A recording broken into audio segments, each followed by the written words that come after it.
Welcome, everybody, to the first day one of the Silent Retreat. I thought I'd do something a little different and give you a look behind the veil of sorts of what a silent retreat is like. I'm sitting in probably one of my favorite places. They have an assortment of kind of gazebos and sitting places around the property here. They have almost 200 acres. What you see behind me is another great vista of being able to look at the Front Range from Longs Peak all the way down to, on a clear day, all the way down to Pikes Peak. So I thought I would just give you a quick update since it's unusual that I'm actually on location. But I have been talking about this off and on. If you go back to Psych Monologues, I talk about silence and solitude. And this retreat is really designed for that, is to introduce students to silence and solitude. It's an ancient spiritual discipline that oftentimes has gotten lost in the evangelical world, but is very present, very alive and well in the Catholic traditions. And there's something we can probably learn from in regards to that. So, but what I want to share is this. We have a full house, if you will, of 10 students who have bravely and courageously decided to come on a silent retreat of which they know very little or nothing about. And so basically how this works is that I am the co-spiritual director. I share the duties of that with Dr. Bill Saxby. And we met last night on Thursday evening after we got here, and discussed a little bit of what people's fears and expectations might be and how to kind of orient themselves to the first 24 hours of silence. And I kind of warn people about the fact that in a lot of ways we have to detoxify from a very, very noisy world. And as you can tell, this is a very placid, tranquil setting. That you get this sense that when you come in the front gate, which, by the way, is a narrow gate, which has all sorts of biblical implications to it. But when you drive in here, I've had a number of students say it feels a little bit like entering Narnia. Time passes differently, and your time spent on this first day is kind of restless. I've seen students kind of milling around and walking into the dining hall and stealing a couple cookies, and it seems like, in a sense, passing time.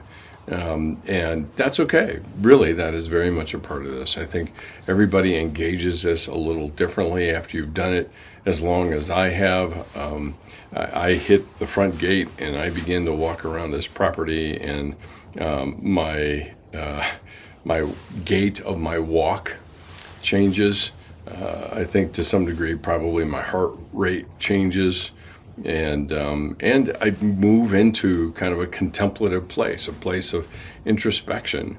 And the interesting thing about that is that particularly in a lot of evangelical traditions, the whole idea of experience and introspection is really not trusted. And because of that, I think we miss out on a tremendous resource of the fact that we talk about the fact, at least in Christian traditions, we talk about the fact that Jesus lives in our heart and God lives in our heart. And yet we spend so little time there.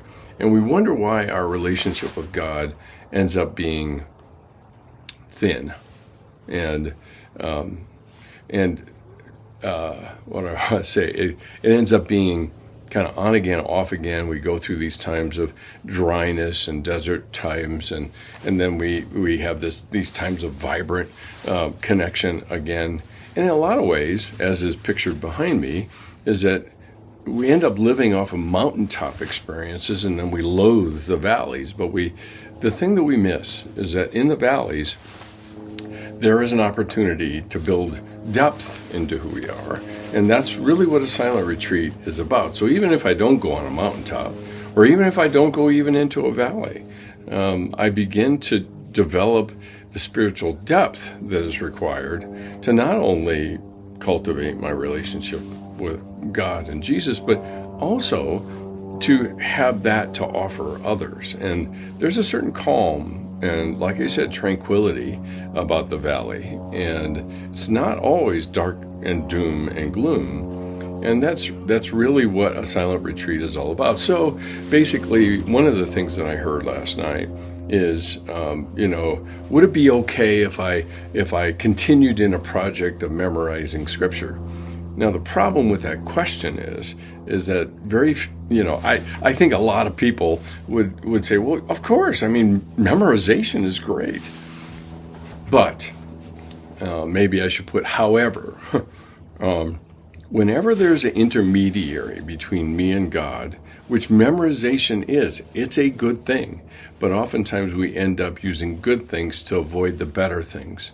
And so a project, a oriented project, takes us out of the place of our heart. It just does. And I think for a lot of people that go through the academy and in education, they spend a lot of time in their heads and very, very little time in their heart. And so in a lot of cases, a silent retreat is an assault on some of those assumptions that my relationship with God is built on beliefs I have about Him rather than my actual relationship with Him, which includes beliefs. It includes beliefs, but it also includes my experience and the love that I have in my relationship to Him. So now the other side of that coin is people that might be listening and have had a fair amount of hurt from toxic Christians and maybe even toxic interactions with the church kind of writ large.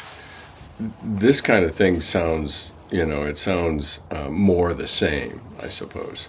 And I think the thing to keep in mind is that while that might be true, your bias on that side, it gets in the way of experiencing what I would feel would be, and what I have experienced to be, a more pure and unadulterated experience with God, not mediated through toxic Christians, which we've spent the last few episodes talking about, but also just experiencing God and engaging in our own journey that is unique to us. No one else has the journey that you're walking on. No one else has the journey I'm walking on.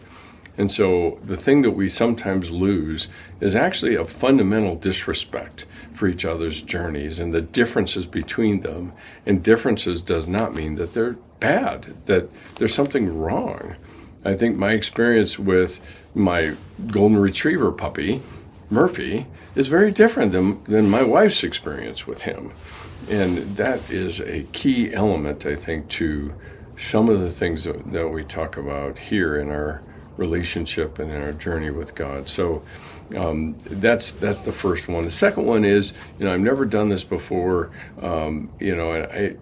We always make the offer. Let me put a parenthesis in here. We always make the offer that Dr. Saxby and I are available for some spiritual direction, some short discussions on the topics that the person might be facing. And sometimes people end up, again, using the good to avoid the best. And the good is talking to one of us. It's probably better with him than it is with me, but the good is that. But the best is wrestling through our relationship with God, just between the two of us. And what that does is it kind of reveals our fear of God. And the question we have to ask ourselves is, where's the fear come from? And so there's a lot of that is embedded, and that was one of the other questions. I think a lot of people, I mentioned to the students, it's like, what does your heart want to do? And a lot of times I've had people look at me with just a confused look, like, what does my heart have to do with anything? Partly because we've reduced our heart to the seat of emotion, rather than so much more. And even though we talk a good game in regards to our heart, we rarely live out of it in a lot of ways because we don't trust it. We've been told it's corrupt, but the problem is it leaves us out of the imagination that has been embedded in our hearts that actually can connect us to the God of the universe, and Jesus, who loves us so wildly that he goes literally to the cross to make it possible for us to find him again. So a few observations just to share with you. I don't want to take a lot of time. We are due to start our meetings again. And again, our one debrief is in the evening, and that's coming up here in about a half an hour. But I thought I'd jump on here, give you an opportunity to get a little look behind the scenes. I spent a lot of time walking. Probably tomorrow when I check in, you might find me in a completely different place, and that's not unusual. I have really haunted, in a lot of ways, many of these places. I've been coming here for 20 years, and this place in particular, this gazebo in particular, holds unique position in the memories I have of wrestling with God, and in that wrestling, I find out more and more about Him, and I find out more and more about me, and so this is one of my favorite spots. I probably will introduce you to another favorite spot of mine tomorrow when I do my check-in, and give you an opportunity to find out where we are after day one, and what observations and things students find. It's not unusual, just to give you a kind of a teaser preview of what's coming. It's not unusual for people to say, I don't know, nothing. I don't really walk away with any huge insights or anything like that. And I think that's part of the kind of the detox process of this first day or so. So it's not surprising to hear that, and that's very much a part of the landscape of the short 2.5 days really that we have here, and we find out more about ourselves and about the lavish, crazy love that God has for us. So that's it for tonight. Thanks for joining me or listening into the short video, and I'll have more for you tomorrow. And as always, love you. Later. Bye.